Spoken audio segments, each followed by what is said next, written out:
लेकिन तुम्हारा ताली बजा भाई का जोशी करता भी ताली ऐसे बजावा कि आस-पास के भूत प्रेत घरों भाग जाए। चला दोनों हाथ ऊपर करके मिर्ची के पटाखा जलके जी बरसते देखे है ना भाई मन, देखे ना पर अनोनी मन मिर्ची के पटाखा है इतने जबरदस्त है और मसाला भी एक भून रखते और वो तीतक दी है आगी तब फुटते कैसे और तुम्हें तो 1-1 किलो के मसाला भर के आया और तुम्हें के ताली बाजत कैसे है टिकली फटा करता है ना।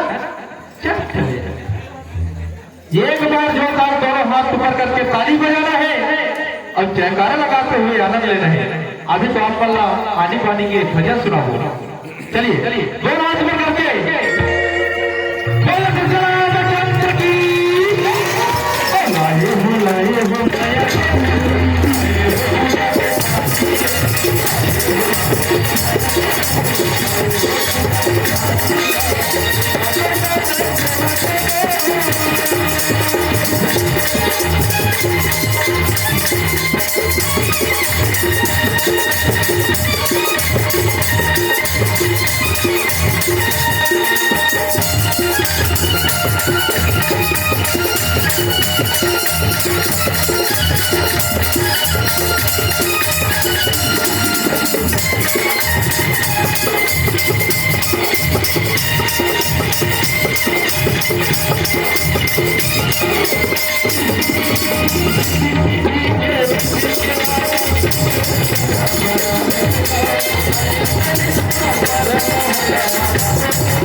Thank you.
धन्यवाद।